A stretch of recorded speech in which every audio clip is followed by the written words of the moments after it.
The Brodie helmet is a steel combat helmet designed and patented in 1915 by Englishman John Leopold Brodie. In modified form it became the helmet steel Mark I in Britain and the M1917 helmet in the U.S. Colloquially, it was called the shrapnel helmet, Tommy helmet, tin hat, and in the United States the doughboy helmet, worn by Australians during WW2 and sometimes known as panic hat. It was also known as the dish pan hat, tin pan hat, wash basin, battle bowler, and Kelly helmet. The US version, the M1917, was copied from the British Mk1 steel helmet of 1916. The German Army called it the Solarchussel designation. The term Brodie is often misused. It is correctly applied only to the original 1915 Brodie's steel helmet, War Office pattern, designed by John Brodie for the War Office.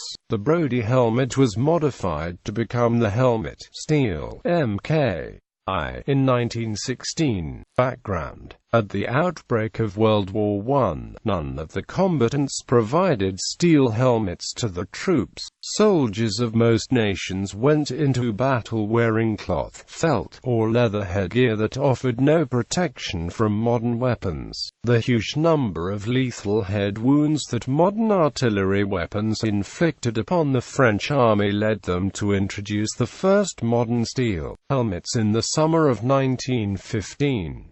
The first French helmets were bowl-shaped steel skullcaps worn under the cloth caps. These rudimentary helmets were soon replaced by the model 1915 Adrian helmet, designed by Auguste Louis Adrian. The idea was later adopted by most other combatant nations. Origins: at about the same time, the British War Office had seen a similar need for steel helmets. The War Office Invention Department was ordered to evaluate the French design. They decided that it was not strong enough and too complex to be swiftly manufactured. British industry was not geared up to an all-out effort of war production in the early days of World War I, which also led to the shell shortage of 1915.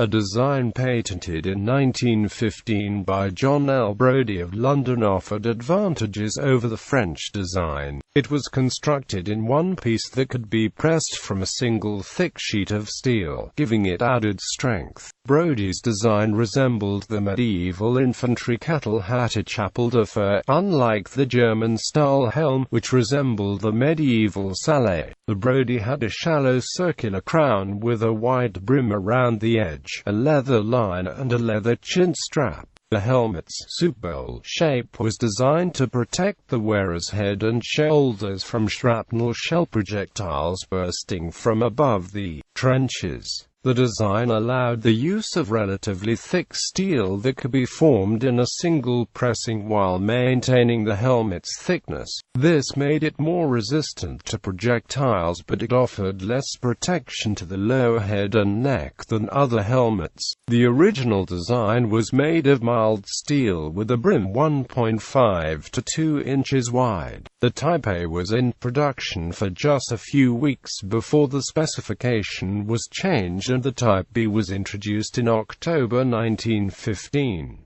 The specification was altered at the suggestion of Sir Robert Hadfield to a harder steel with 12% manganese content, which became known as Hadfield steel, which was virtually impervious to shrapnel hitting from above. Ballistically, this increased protection for the wearer by 10%. It could withstand a .45 caliber pistol bullet traveling at 600 feet per second fired at a distance of 10 feet. It also had a narrower brim and a more domed crown. The original paint scheme, suggested by Brodie, was a mottled light green, blue, and orange camouflage, but they were also painted in green or blue-grey. That same month the first delivery of the helmets was made to British Army troops. Initially, there were far from enough helmets to equip every man, so they were designated as trench stores, to be kept in the front line and used by each unit that occupied the sector. It was not until until the summer of 1916, when the first 1 million helmets had been produced, that they could be generally issued. The Brodie helmet reduced casualties but was criticized by General Herbert Plumer on the grounds that it was too shallow and too light reflective. Its rim was too sharp, and its lining was too slippery. These criticisms were addressed in the Mark I model helmet of 1916, which had a separate folded rim, a two-part liner and matte khaki paint finished with sand, sawdust, or crushed cork to give a dull, non-reflective appearance. In 1917, the liner was modified to include a rubber cushion to make it more comfortable, although this was not adopted for the M1917. Towards the end of the war, helmets were often painted with unit insignia. These are often called parade helmets by collectors. The weight of a Mark I helmet was approximately 1.3 pounds. Service. It was first used in battle in April 1916 at the Battle of St. Eloi. Troops from other countries also used the Brodie helmet, including the United States Armed Forces, when they began to deploy in France late in 1917.